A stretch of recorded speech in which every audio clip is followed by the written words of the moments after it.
बिस्मिल्लाहिर्रहमानिर्रहीम। Physics bye HR के volume 1 second chapter. आज कुछ मज़ीद न्यूमेरिकल हल करते हैं। एक्सरसाइज न्यूमेरिकल नंबर 15 है। A radar station detects a missile approaching from the east. एक रेडार जो है वो मशरक़ की तरफ से एक मिज़ाइल आ रहा है, उसको डिटेक्ट करता है। एट फर्स्ट कॉन्टैक्ट, पहला जो सिग्नल मौसूल होता है, the range to the missile is 12,000 feet at 40 degree. अब जो पहला सिग्नल उसको मौसूल हो रहा है उसके मुताबिक जो मिज़ाइल है वो ज़मीन से 40 डिग्री ऊपर की जानिब 12,000 फुट के फ़ासले पर मौजूद है। Above the horizon, above the horizon का मतलब होता है ज़मीन से ऊपर। The missile is tracked for another 123 degree in the east west plane. Missile को मज़ीद 123 डिग्री, ईस्ट वेस्ट प्लेन क्या होता है, जैसे एक्स और वाई एक्सिस होते हैं। The range at final contact being 25,800 feet. तो 123 डिग्री का मज़ीद फ़ासला तय करने के बाद जो मिज़ाइल से उसकी रेंज हो जाती है वो है 25,800 foot. Find the displacement of the missile during the period of radar contact. वो कहता है कि जितनी देर रेडार जो है वो मिज़ाइल के साथ राब्ते में रहा है तो जितना उसने फ़ासला तय किया है डिस्प्लेसमेंट, वो हमने मालूम करना है। अब जो डाटा हमें दिया गया है, डाटा के मुताबिक रेडार अगर यहाँ पर हो तो यहाँ पर इस तरफ से east west plane, east west plane कौन सा होता है, इस तरफ ईस्ट है, इस तरफ वेस्ट है। तो रेडार ईस्ट से वेस्ट की जानिब आ रहा है। जब पहली दफ़ा रेडार को सिग्नल मौसूल होता है तब उसका जो ज़मीन से डिग्री जो है वो 40 डिग्री की हाइट पे, और जो डिस्टेंस उसने बताया हुआ है डायरेक्ट वो है 12,000 फुट। यानी यहाँ से लेके यहाँ तक का जो डिस्टेंस है वो 12,000 फुट का है। फिर वो मज़ीद 123 डिग्री तक उसको कवर करता है रेडार। 123 डिग्री कवर करने के बाद अब जो रेडार से लेके उस मिज़ाइल की हाइट हो जाती है वो है 25,800 फुट। और एंगल जो था वो यहाँ से लेके यहाँ तक कितना उसने मज़ीद तय किया, 123 डिग्री। हमने क्या मालूम करना है, फ़ाइनल डिस्प्लेसमेंट। अब डिस्प्लेसमेंट किसका होगा, रेडार का, यहाँ से लेके यहाँ तक। अब यहाँ पर जो चीज़ें नोट करने वाली हैं, ये जो पहला एंगल है θ1, ये θ1 जो है वो हॉरिज़न यानी कि ज़मीन से यहाँ से ऊपर की जानिब जो पहला कॉन्टैक्ट उसका आया, जो उसके बाद है 123 डिग्री। ये क्वेश्चन के मुताबिक ये जो 40 का एंगल है इसके आगे मज़ीद 123 डिग्री यहाँ पे तय किया गया है। अगर हम ये वाला 123 डिग्री यहाँ से नीचे से नोट करते हैं तो हमारा क्वेश्चन गलत हो जाएगा। 123 डिग्री जो है वो यहीं से जहाँ पे 40 डिग्री का एंगल आ रहा है वहीं से आगे मज़ीद 123 डिग्री उसने कवर किया हुआ है। हमने क्या बताना है कि यहाँ से लेके यहाँ तक उसने कितना डिस्प्लेसमेंट तय किया। अब ये दो वेक्टर्स हैं, एक वेक्टर एक को हम R1 का नाम दे देते हैं, दूसरे वाले को हम R2 का नाम दे देते हैं, और ये जो हमने मालूम करना है उसको सिंपल हम D का नाम दे देते हैं, वेक्टर D। तो जैसे हम FSE में भी करते हैं, अगर हमें वेक्टर्स दिए गए हों और हमने उनका रिजल्टेंट, उनकी मैग्नीट्यूड निकालनी हो तो हम क्या करते हैं, उनके x और y कंपोनेंट्स निकालते हैं। फिर x वालों को x वालों में ऐड कर देते हैं, y कंपोनेंट्स को y कंपोनेंट्स में ऐड कर देते हैं, और एंड पे रिजल्टेंट की मैग्नीट्यूड हम निकाल लेते होते हैं। इसी तरह से हम करेंगे। पहले वाले को हमने R1 का नाम दिया हुआ है, दूसरे वाले को हमने R2 का नाम दिया हुआ है। हम क्या करेंगे, R1 के भी x और y कंपोनेंट, R2 के भी x और y कंपोनेंट्स निकालेंगे। अब R1 का जो x कंपोनेंट है वो होता है R1 cos ऑफ थीटा।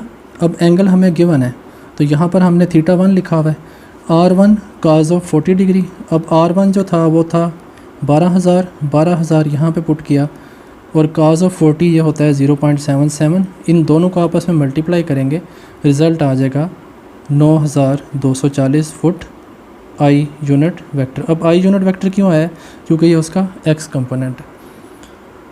अब जो दूसरा है ये वाला R2 का हम x कंपोनेंट निकालते हैं, लेकिन R2 का x कंपोनेंट का फार्मूला क्या होगा, R2 cos of theta, R2 cos of 163। अब ये 163 हमने क्यों लिया, हमें तो सिर्फ 123 गिवन था। 163 हमने इसलिए लिया है क्योंकि ये जो एंगल है ये इस वेक्टर के बाद में, लेकिन हम जब भी वेक्टर्स के एंगल्स लेते हैं तो हम x एक्सिस के लिहाज से लेते हैं। तो यहाँ से यहाँ तक जाने में 40 और 123 ये आपस में ऐड हो जाएंगे, तब जाके हमारा एंगल आएगा 163। अगर हम यहाँ से लेते हैं 123 एंगल तो वो हमारी वैल्यूज़ गलत हो जाएंगी, हमारा जो रिक्वायर्ड आंसर है वो उससे नहीं आता। तो हम एंगल्स जब भी लेते हैं, एंगल हमें जहाँ भी गिवन हो हमने उसको ट्रेस करना होता है कि वो x एक्सिस से कितना एंगल बना रहा है। अब x एक्सिस से यहाँ तक 40 और फिर 40 के बाद 123, इसलिए हमने यहाँ पे R2 का जो x कंपोनेंट है 163 यूज़ किया हुआ है। R2 की वैल्यू लिखेंगे। अब cos ऑफ 163 इसकी वैल्यू नेगेटिव आ रही है 0.95, इन दोनों को मल्टीप्लाई करेंगे तो -24,510 फुट आई यूनिट वेक्टर। अब यहाँ पे जो माइनस की वैल्यू है x की, उसका मतलब क्या है, अगर हम x और y एक्सिस को ड्रा करते हैं, x की वैल्यू इस तरफ पॉजिटिव, x की वैल्यू इस तरफ नेगेटिव। अब ये जो वेक्टर था ये इस डायरेक्शन की तरफ था, x की वैल्यू इधर पॉजिटिव होती है, इस तरफ नेगेटिव होती है। अब चूँकि हमारा x कंपोनेंट इधर है, इसलिए हमारी x कंपोनेंट की वैल्यू क्या आ रही है, नेगेटिव आ रही है। अब निकालते हैं y कंपोनेंट्स। r1y, तो ये r1 का y कंपोनेंट हमने निकालना है। r1y होता है r1 sine of theta, r1 sine of 40 degree. अब इसका जो एंगल था वो 40 था, साइन ऑफ 40 की वैल्यू आ जाएगी 0.64। इन दोनों को आपस में मल्टीप्लाई करेंगे 7680 फुट j यूनिट वेक्टर। अब j यूनिट वेक्टर क्यों आया है, क्योंकि हम y कंपोनेंट निकाल रहे हैं। इसी तरह हम r2 का y कंपोनेंट निकालेंगे।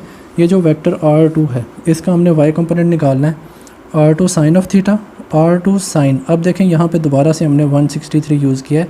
जैसे हमने r2 का x कंपोनेंट निकाला था वैसे ही r2 का y, तो 163 डिग्री आ जाएगा। इसकी वैल्यू आती है 0.29 और दोनों को मल्टीप्लाई करेंगे तो आंसर आएगा 7482 फुट j यूनिट वेक्टर। अब यहाँ पर ये जो r2 है y वाला, तो y की डायरेक्शन है ये ऊपर की जानिब। x की वैल्यू नेगेटिव आ रही थी लेकिन y की वैल्यू क्या आ रही है, वो पॉजिटिव। अब अगर हम x और y को ड्रा करते हैं तो y की वैल्यू ऊपर हमेशा पॉजिटिव रहती है, नीचे की तरफ नेगेटिव है। तो यहाँ पर हम क्या है, x एक्सिस से ऊपर की तरफ है, इसलिए हमारा y की जो कंपोनेंट है वो पॉजिटिव आ रहा है। अब हमने मालूम क्या करना था, हमने ये डिस्टेंस हमने d मालूम करना है। तो ये क्वेश्चन एक हमने पहले भी किया था। अगर हम इनको वेक्टर एडिशन के लिहाज से ऐड करते हैं तो ये वाला जो हिस्सा है जो d बनेगा वो इक्वल आ जाएगा r2 माइनस r1 के इक्वल। हम यहाँ पे सिंपली ये करेंगे, हम r2 के कंपोनेंट्स लिखेंगे, r2 में r2x प्लस r2y। अब r2y यहाँ पे हमने पहले लिख लिया है, तो यहाँ पे जो माइनस है वो फार्मूले का नहीं है, वो सिर्फ इसकी वजह से आ रहा है। यहाँ पे ये जो कंपोनेंट है वो माइनस का आ रहा है। तो r2 के x प्लस r2 का y कंपोनेंट। इसी तरह से यहाँ पे अब आ जाएगा माइनस, तो यहाँ पर भी x और y कंपोनेंट्स लिखेंगे r1 के। अब इन दोनों में से हम क्या करेंगे, j वाले में से j को प्लस माइनस करेंगे, i वाले में से i1 को प्लस माइनस करेंगे, तो हमारा जो d आ जाएगा वो है -33,750 i unit vector -198 j unit vector. तो ये हमारे जो रिक्वायर्ड डिस्प्लेसमेंट है, जो वेक्टर ने, जो मिसाइल ने यहाँ से लेके यहाँ तक तय किया है, वो हमारा डिस्प्लेसमेंट यहाँ पे आ गया। अब इस क्वेश्चन में हमने क्या किया, हमें दो वेक्टर्स गिवन थे, एक r1 एक r2। हमने इन दोनों की मदद से जितना उस मिसाइल ने डिस्टेंस तय किया डिस्प्लेसमेंट, वो हमने मालूम करना था। हमने यूँ किया कि हमने उनके x और y कंपोनेंट्स निकाले, r1 के भी r2 के भी। फिर हमने d = r2 minus r1 use किया, यहाँ पे वैल्यूज़ पुट की, तो कंपोनेंट्स की फॉर्म में हमें यहाँ पे उनका डिस्प्लेसमेंट यहाँ से लेके यहाँ तक मालूम हो जाता है। नेक्स्ट क्वेश्चन है, a plane flies 410 mile east from city A to city B in 45 minutes. एक प्लेन जो है वो ईस्ट की जानब पॉइंट ए से पॉइंट बी की तरफ 45 मिनट में 410 मील का फासला तय करता है। फिर उसके बाद and then 820 mile south from B to C. फिर बी से सी की जानब मज़ीद उसने हमें फ़ासला बताया हुआ है 820 माइल, और वो 1 घंटा 30 मिनट में तय कर रहा है। और हमसे जो पूछा गया है, what are the magnitude and direction of the displacement vector that represent the total trip. अब यहाँ से यहाँ तक जाने में जितना उसका डिस्प्लेसमेंट आया है, हमने उसकी मैग्नीट्यूड भी और हमने उसकी डायरेक्शन भी मालूम करनी है। फिर उसके बाद एवरेज वेलोसिटी वेक्टर और फिर average speed of the trip, ये 3 चीज़ें हमने मालूम करनी है। इस क्वेश्चन में अगर देखें तो हमें जो डाटा गिवन है, ईस्ट वेस्ट नॉर्थ और साउथ को हमने ड्रा किया। फिर यहाँ से वो कहता है कि पॉइंट ए से बी की जानब, अब वो किधर था, वो ईस्ट की जानब था, जैसे यहाँ पे ड्रा किया हुआ है। डिस्टेंस उसने हमें बताया हुआ है 410 माइल का, यहाँ से यहाँ तक उसने 410 मील का सफ़र तय किया है, और वो कितना टाइम ले रहा है, 45 मिनट का। फिर उसके बाद पॉइंट बी से सी की जानब जाना है, तो वहाँ पर वो कितना डिस्टेंस उसने कवर किया है, यहाँ से लेके यहाँ तक, वो साउथ की जानब था, यहाँ पर डिस्टेंस जो है वो 820 मील का है और जितना वो टाइम ले रहा है बी से सी तक वो है 1 घंटा 30 मिनट। हमने क्या करना है, हमने यहाँ से स्टार्टिंग पॉइंट से लेके एंड पॉइंट तक कितना उसने डिस्प्लेसमेंट तय किया, उसकी मैग्नीट्यूड, और साथ में कितनी उसने वो फाइनल डायरेक्शन बन रही है वो बतानी है। फिर सेकंड हमने बताना है एवरेज वेलोसिटी, यहाँ से लेके यहाँ तक एवरेज वेलोसिटी कितनी रही, और फिर हमने बताना है एवरेज स्पीड के बारे में कि टोटल स्पीड, एवरेज स्पीड कितनी आ रही है। अब इस क्वेश्चन में अगर देखा जाए तो हम किधर आ रहे हैं, हम यहाँ पे एक्स एक्सिस की तरफ जाके नेगेटिव वाई एक्सिस की तरफ आ रहे हैं, और हमारा जो डिस्प्लेसमेंट का वेक्टर है वो यहाँ से ओरिजिन से नीचे की जानिब है, और जो एंगल हमें, अगर हम एक्स एक्सिस से लेते हैं क्लॉकवाइज तो यहाँ पे एंगल आ जाएगा, और अगर हम एंटी क्लॉकवाइज लेंगे तो यहाँ से इस तरह से एंगल हमारा बन जाता है। चलिए इसे सॉल्व करते हैं। अब जो डिस्प्लेसमेंट हमारा बनेगा, डिस्प्लेसमेंट वेक्टर अगर हम इसका बनाएं तो डिस्प्लेसमेंट वेक्टर बनाने में ये वाला जो कंपोनेंट है ये एक्स कंपोनेंट है, जो पहला हमारा ए से बी है, तो हम लिखेंगे 410 आई यूनिट वेक्टर, यानी ये जो फासला है ये डायरेक्ट एक्स एक्सिस के ऊपर तय हो रहा है। फिर जो दूसरा है बी से सी की जानिब, अब ये जो फासला है ये वाई एक्सिस के ऊपर है, लेकिन नीचे वाई एक्सिस की वैल्यू क्या होती है, नेगेटिव, इसलिए हम क्या करेंगे 410 I unit vector minus 820 J unit vector. ये 410 जो था ये एक्स एक्सिस के ऊपर था वो पॉजिटिव, और ये जो नेगेटिव वाई एक्सिस के ऊपर है सेकंड वैल्यू वो हो जाएगी नेगेटिव, माइनस 820 जे यूनिट वेक्टर। हमने क्या किया, हमने ए से बी और बी से सी तक का जो डिस्टेंस है उसको हमने यूनिट वेक्टर्स की फॉर्म में लिखा, उसमें फर्स्ट वाली पॉजिटिव रहेगी, सेकंड वाली चूँकि नेगेटिव वाई एक्सिस के ऊपर है इसलिए हमने यहाँ पे उसको नेगेटिव लिखा, और दोनों जो डिस्टेंस हैं वो माइल में। अब डी निकालने के बाद हमने डी की मैग्नीट्यूड निकालनी है और एंगल निकालना है, तो डी की मैग्नीट्यूड क्या आएगी, हम ये जो एक्स कंपोनेंट है उसका स्क्वायर प्लस वाई कंपोनेंट का स्क्वायर लेके उन दोनों का स्क्वायर रूट ले लेंगे। अब जब इनका स्क्वायर हम लेते हैं तो इनका आंसर आ रहा है डी के मैग्नीट्यूड का 916.7 मील। तो जब एंगल की बारी आएगी, एंगल के केस में हम हमेशा टेन थीटा यूज़ करते हैं, तो टेन थीटा वाले में ऊपर वैल्यू आ जाती है वाई की, ये जो हमारा सेकंड कंपोनेंट है माइनस 820, और नीचे वैल्यू आ जाएगी एक्स वाली वो है 410, टेन इन्वर्स ये वाई और ये वाली एक्स की वैल्यू। जब इन दोनों को आपस में डिवाइड करेंगे तो यहाँ पे सिर्फ 2 रह जाएगा, और ये वाला जो माइनस है वो यहाँ से इस तरह बाहर की तरफ आ जाएगा। अब जब टेन इन्वर्स ऑफ 2 लेंगे वो आएगा माइनस 63.4 डिग्री।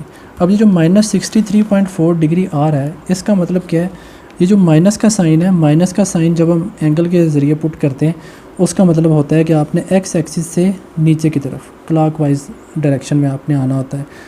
लेकिन हम क्या करते हैं, हम हमेशा एंगल यूज़ करते हैं पॉजिटिव एक्स एक्सिस वाला, तो जब इस एंगल को इस एंगल में शिफ्ट करना हो तो हम फोर्थ क्वाड्रेंट में, ये एफएससी में भी था सेकंड चैप्टर वेक्टर्स वाले में फर्स्ट ईयर में, हम फोर्थ क्वाड्रेंट में क्या करेंगे, 360 में से ये वाला एंगल अगर हम माइनस कर दें, इतना एंगल अगर हम 360 में से इतना एंगल माइनस कर दें तो यहाँ से लेके यहाँ तक का एंगल हमारा निकल आता है। अब यहाँ पर 360 माइनस 63.4 डिग्री करेंगे तो रिज़ल्ट आएगा 296.6 डिग्री।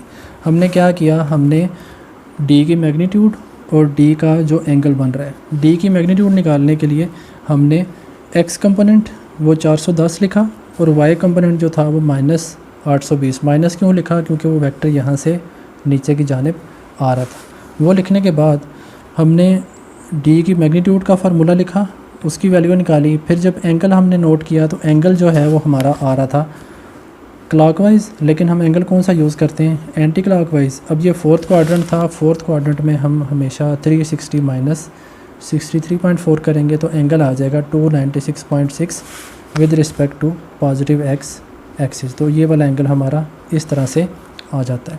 अब जो सेकंड था वो है एवरेज वेलोसिटी। हमने एवरेज वेलोसिटी मालूम करनी है। अब एवरेज वेलोसिटी का फार्मूला होता है total displacement over total time. अब जो टोटल डिस्प्लेसमेंट है वो क्या होगा, ये जो डिस्प्लेसमेंट हमने आई और जे की फॉर्म में निकाला हुआ है, हम ये वाली वैल्यू यहाँ पे लिखेंगे 410 आई माइनस 820 जे। अब ओवर टोटल टाइम कितना आएगा, टोटल टाइम में एक टाइम जो है वो हमारा 45 मिनट, दूसरा टाइम जो है वो है 1 घंटा 30 मिनट। अगर हम इन दोनों को ऐड करें टोटल टाइम जो इनका बनेगा वो 1 घंटा 30 मिनट और 45 मिनट को ऐड करने से बन रहा है 2 घंटे और 15 मिनट। अगर हम इसे पॉइंट की फॉर्म में लिखें तो 1 घंटे में 60 मिनट के लिहाज से ये जो 15 मिनट हैं वो उसका चौथा हिस्सा होते हैं। तो हम इसको लिख सकते हैं 2.25 आवर, यानी ये तकरीबन 2.25 घंटे हम इनको कह सकते हैं। अब यहाँ पर हम करेंगे, हम यहाँ पर 2.25 लिखेंगे। अब ये हमने किया क्यों? क्योंकि ऊपर वैल्यू हमारी माइल्स में थी, तो माइल्स के साथ आवर हम यूज़ करते होते हैं, इसलिए हमने ये मिनट की बजाय घंटे की शक्ल में इसको लिख लिया है। अब ये 2.25 नीचे था, अब इस ऊपर वाली वैल्यू को हम इससे डिवाइड करेंगे, तो ये 2.25 इससे भी डिवाइड होगा, इससे भी डिवाइड होगा, आंसर आ जाएगा 182.2 I unit vector minus 364.4 J unit vector mile per hour. अब यहाँ पर जो लास्ट है वो है एवरेज स्पीड। अब स्पीड जो है, स्पीड में डिस्टेंस आता है, कितना डिस्टेंस कितने टाइम में हमने तय किया। ये जो हमने डी निकाला था ये डिस्प्लेसमेंट था, ये डिस्टेंस नहीं था। तो डिस्टेंस हमने कितना तय किया, पॉइंट ए से बी, फिर पॉइंट बी से सी। जितने हम लेंथ तय कर रहे हैं, लेंथ कितनी तय कर रहे हैं, एक 410, एक है 820।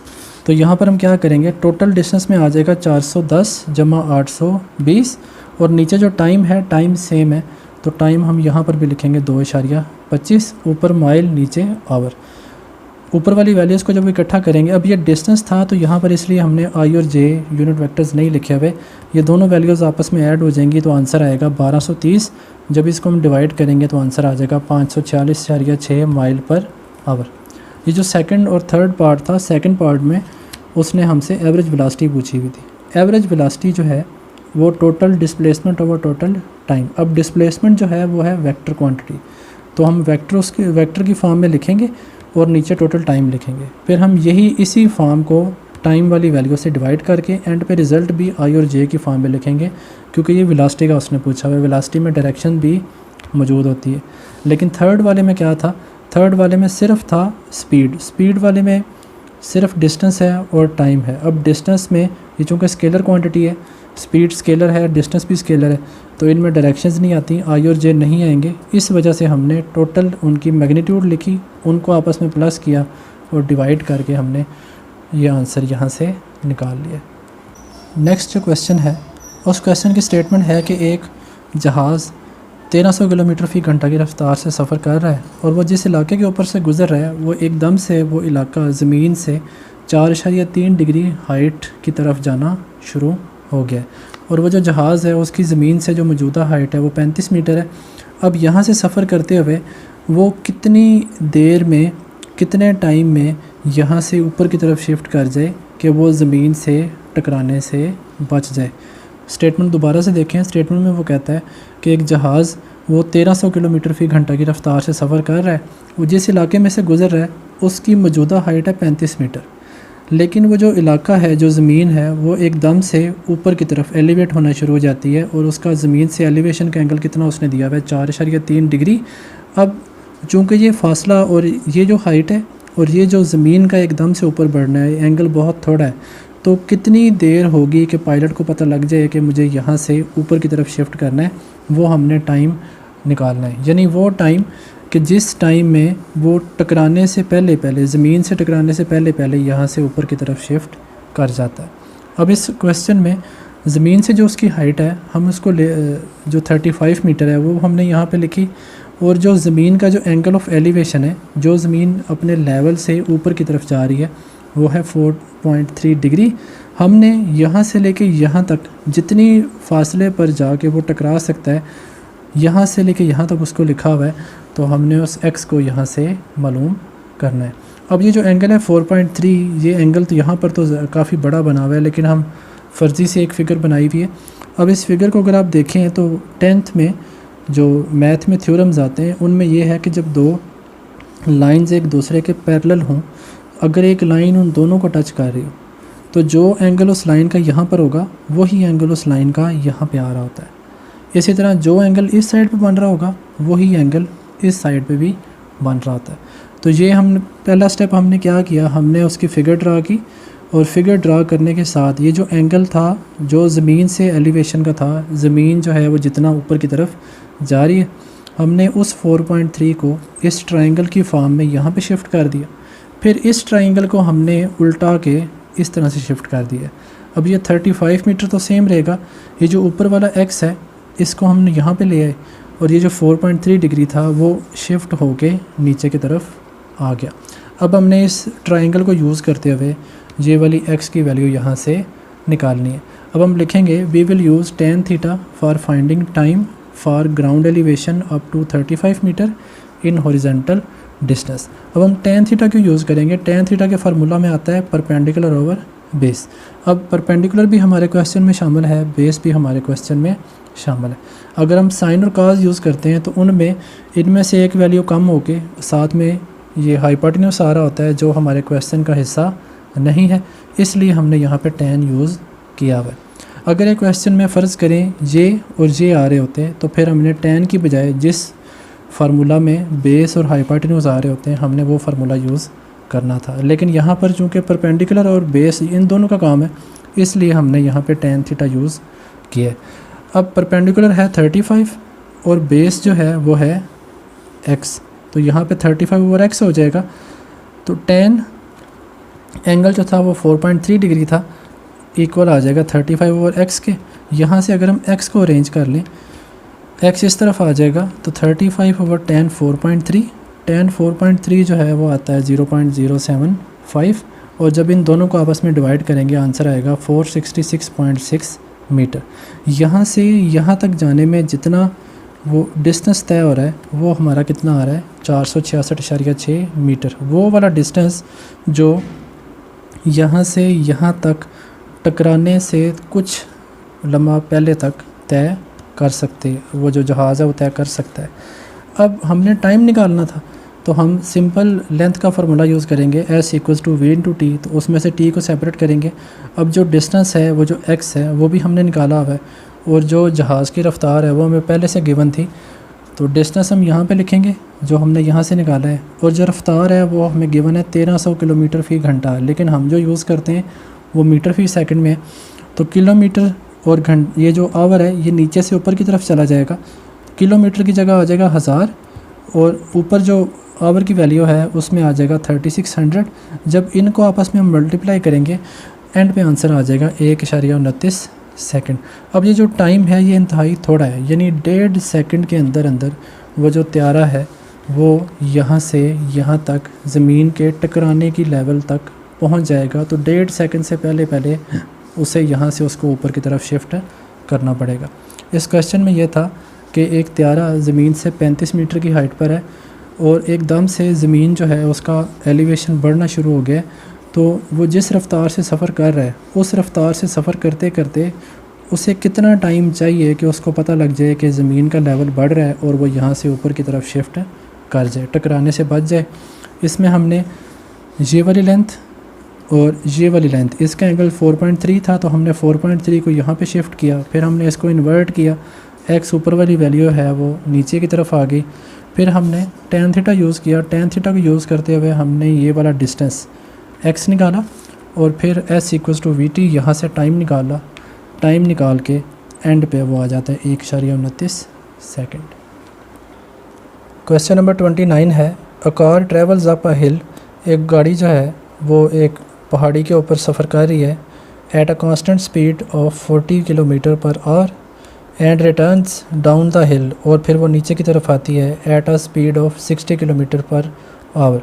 Calculate the average speed for round trip. हमने उसकी जितना उसने सफ़र तय किया है उसकी हमने एवरेज स्पीड मालूम करनी है। अब इस क्वेश्चन में जो वैल्यूज़ उसने हमें दी हैं, एक है v1 जो उसकी पहले की वेलोसिटी है। फ़र्ज़ करें ये वाली वो पहाड़ी है, तो इस पहाड़ी में एक तरफ से वो ऊपर की तरफ जा रही है, ऊपर की तरफ जाने वाली जो उसकी जो रफ़्तार है वेलोसिटी वो है 40 किलोमीटर पर आवर। तो 40 किलोमीटर की जगह आ जाएगा 1000 और आवर की जगह आएगा 3600। जब इनको आपस में मल्टीप्लाई डिवाइड करेंगे तो आंसर आ जाएगा 11.1 मीटर फ़ी सेकंड। और जितना वो टाइम लेगी गाड़ी यहाँ से लेके उसकी हाइट तक जाने में और जितना वो डिस्टेंस कवर करेगी उनको हमने T1 और D1 का नाम दे दिया। सेकंड, वो ऊपर से जब नीचे की तरफ आ रही है तो वहाँ पर उसकी स्पीड है 60 किलोमीटर पर आवर। अब किलोमीटर की जगह दोबारा से 1000 और आवर की जगह 3600, इनको मल्टीप्लाई डिवाइड करेंगे तो आंसर आ रहा है 16.66 मीटर पर सेकंड। और यहाँ से नीचे की तरफ आते हुए जितना वो टाइम और जितना वो डिस्टेंस कवर कर रही है वो T2 और D2 हो जाएगा। हमने मालूम क्या करना है, average speed for round trip, यहाँ से लेके यहाँ आने तक कितनी उसने एवरेज स्पीड तय की है, वी एवरेज हम यहाँ से निकालेंगे। अब इस क्वेश्चन में उसने हमें हाइट ऑफ हिल नहीं बताई हुई, तो हम एज्यूम कर लेते हैं कि इस तरफ की हाइट और इस तरफ की हाइट, जितना इस तरफ का डिस्टेंस है उतना ही इस तरफ का डिस्टेंस है। As hill has same height on both sides, ये हमने एज्यूम कर लिया क्योंकि हमें क्वेश्चन में गिवन नहीं था कि हाइट दोनों साइडों में कितनी कितनी है। तो D1 इक्वल आ जाएगा D2 के, यानी गाड़ी जो है वो एक तरफ से जितना ऊपर जाने में डिस्टेंस कवर कर रही है वो दूसरी तरफ से उतना ही नीचे आने में डिस्टेंस कवर करेगी। तो D1 इक्वल टू D2 हो जाएगा। और अगर हम यहाँ से वेलोसिटी को निकालें तो V1 आ जाएगा D1 ओवर T1, यानी पहली साइड की जो वेलोसिटी है वो D1 ओवर T1 और जो दूसरी साइड की वेलोसिटी है वो V2 equal to D2 over T2। अब जो एवरेज स्पीड हमने मालूम करनी है उसका फार्मूला है total distance cover over total time cover. कितना हमने टोटल डिस्टेंस तय किया और कितना हमने टोटल टाइम तय किया, इन दोनों को आपस में ऐड करके डिवाइड कर दें, हमारा रिज़ल्ट आ जाता है। अब यहाँ पर डिस्टेंस तो D1 ओवर D2 ये दोनों एक दूसरे के इक्वल हैं, तो हमने उसको सिंपल D का नाम दे दिया। हमें टाइम गिवन नहीं था, क्वेश्चन में टाइम की बात नहीं थी, तो हम टाइम को इन फार्मूलाज को यूज़ करते हुए यहाँ से अगर T1 को इस तरफ ले जाएं तो ये हो जाएगा D1 ओवर V1, तो यहाँ पर हमने लिखा D1 ओवर V1। इसी तरह जो T2 है उसके लिए हमने D2 ओवर V2 लिखा। अब ये D1 और D2 ये दोनों D के इक्वल हैं, तो हम D को कॉमन ले सकते हैं, 2D आ जाएगा, D into 1 over V1 plus 1 over V2। हमने नीचे वाले वैल्यूज़ में से D को कॉमन ले लिया। अब ये D और ये D आपस में कैंसिल हो जाएंगे और ये वाला जो है V एवरेज आ जाएगा 2 over 1 over V1 plus 1 over V2। अब हम क्या करेंगे, V एवरेज को इस तरफ ले आएँ और इसको उस तरफ ले जाएँ, रीअरेंज करेंगे, 2 ओवर V एवरेज इक्वल आ जाएगा 1 over V1 plus 1 over V2। अब 2 ओवर V एवरेज इक्वल आएगा 1 ओवर V1। अब जो V1 हमने निकाला है, V1 जो हमें गिवन था 11.1 और V2 गिवन है 16.66। हम यहाँ वैल्यूज़ पुट करेंगे, V1 की जगह 11.1 पुट कर दिया, V2 की जगह 16.66 पुट किया। इन दोनों को सॉल्व करेंगे तो यहाँ पर आ जाएगा 0.09 और यहाँ पर 0.06। इन दोनों को ऐड करने से रिज़ल्ट आएगा 0.15। अब यहाँ से V एवरेज हम इस तरफ ले जाएंगे, 2 इस तरफ आ जाएगा। जब रीअरेंज करेंगे तो एवरेज जो है स्पीड वो आएगी 13.3 मीटर फी सेकंड। जब इसको हमने किलोमीटर में कन्वर्ट करना है तो छोटी वैल्यू से बड़ी वैल्यू में जाने के लिए, अब यहाँ पर बड़ी वैल्यू में से छोटी में आना था तो हमने 1000 से मल्टीप्लाई 3600 से डिवाइड किया। लेकिन जब हम छोटी वैल्यू से बड़ी वैल्यू में जाएंगे तो उसका अपोजिट करेंगे, इन स्टेप्स का हम अपोजिट करेंगे। ऊपर 3600 आ जाएगा, नीचे 1000 आएगा, रिज़ल्ट आएगा 47.88 किलोमीटर पर आवर। इस क्वेश्चन में उसने हमें बताया हुआ था कि एक गाड़ी जो है वो पहाड़ के ऊपर की तरफ जाते हुए इतनी रफ़्तार से जा रही है, फिर वो ऊपर जाके नीचे की तरफ आते हुए इतनी रफ़्तार से वापस आ रही है। हमने एवरेज स्पीड मालूम करनी थी। एवरेज स्पीड क्या थी, total distance covered over total time covered, और टाइम हमें गिवन नहीं था, इसलिए हमने टाइम को ये V1 equals to D1 over T1 और V2 over equal to D2 over T2 वाले फार्मूले में पुट करके हमने टाइम को यहाँ से कैंसिल किया और एंड पे हमारा रिज़ल्ट आ रहा है 13.3 मीटर पर सेकंड। 29 से ही रेलेवेंट क्वेश्चन नंबर 30 है, जिसकी स्टेटमेंट में दो पार्ट्स हमने निकालने हैं, पार्ट ए और पार्ट बी करनी है। पार्ट ए में है यू वॉक 240 फीट, हम जो हैं 4 फुट पर सेकंड से चलते हुए 240 मीटर का फासला तय करते हैं और फिर 10 फुट पर सेकंड से चलते हुए 240 फीट का फासला तय करते हैं इन अ स्ट्रेट लाइन, एक सीधी लाइन के ऊपर। हमने इन दोनों में एवरेज स्पीड मालूम करनी है। अब इस क्वेश्चन में देखें, इस क्वेश्चन में हमें दोबारा से हम वही फार्मूला लिखेंगे एवरेज स्पीड का D1 plus D2 over T1 plus T2। अब दोबारा से हमें टाइम गिवन नहीं है, तो इस फार्मूले को हम दोबारा से लास्ट वैल्यू की तरह D1 ओवर V1 और D2 ओवर V2 इसमें कन्वर्ट करेंगे। फ़र्क सिर्फ इतना आएगा कि लास्ट क्वेश्चन में जो D है डिस्टेंस कवर्ड वो दोनों में सेम था, लेकिन यहाँ पर डिस्टेंस उसने सेपरेट दिया हुआ है, D1 सेपरेट है, D2 सेपरेट है। तो हम यहाँ पे D1 की वैल्यू 240 है, D2 की वैल्यू भी 240 है। इन दोनों को दर्ज किया, नीचे D1 दोबारा से 240 और यहाँ पे जो V1 है वो है 4 और दूसरा D2 वो भी 240 और V2 जो है वो है 10। अब इनको जब हम हल करेंगे तो यहाँ पे ऊपर आ जाएगा 480, नीचे रह जाएगा। अब इनको जब डिवाइड करेंगे तो आंसर आएगा 60 और जब इस वैल्यू को डिवाइड करेंगे आंसर आएगा 24। जब इन्हें प्लस करेंगे 84 आ जाएगा। 480 को जब 84 से डिवाइड करते हैं तो एवरेज वेलोसिटी आ जाए, एवरेज स्पीड आ जाएगी 5.71 फुट पर सेकंड। इसी का पार्ट बी है, you walk for 1 minute at a speed of 4 foot per second and then run for 1 minute at 10 feet per second along a straight track. दोबारा से हम वही formula लिखेंगे, average speed का D1 plus D2 over T1 plus T2। अब इस फार्मूले में, इस क्वेश्चन में हमें डिस्टेंस कवर्ड वो नहीं दिया गया, तो हम क्या करेंगे, वही S equals to V into T उसी को यूज़ करते हुए, इस फार्मूले में हमें टाइम दिया हुआ था तो टाइम को हम वैसे रहने देंगे और D की जगह ये जो हम फार्मूला यूज़ करेंगे V और T आ जाएंगे, S equals to V into T, तो V1 T1 और इसका आ जाएगा V2 T2। अब V1 भी हमें गिवन है वो 4 है, T1 भी हमें गिवन है 60, V2 भी गिवन था 10, T2 भी गिवन है 60 और T1 T2 ये दोनों गिवन है 60 हैं। अब इन दोनों को ऐड करेंगे आ जाएगा 120, ऊपर वाली वैल्यूज़ को मल्टीप्लाई करेंगे तो इनका रिज़ल्ट आएगा 840 ओवर 120 और जब इनको डिवाइड करेंगे आंसर आ जाएगा 7 फीट पर सेकंड।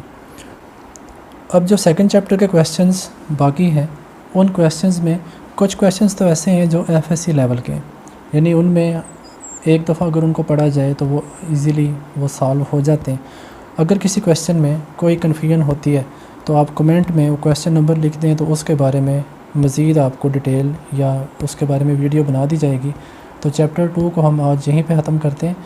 जो बाकी क्वेश्चंस रहते हैं उन्हें ट्राई कीजिएगा, अगर वो आपसे हो जाएं तो अच्छी बात है, अगर नहीं होते, किसी क्वेश्चन में कोई कन्फ्यूजन है तो नीचे कमेंट में आप उसको मेंशन कर सकते हैं, तो इंशाल्लाह आपकी उसमें रहनुमाई कर दी जाएगी। नेक्स्ट वीडियो में चैप्टर 3 हम इंशाल्लाह स्टार्ट करेंगे। अल्लाह हाफ़िज़।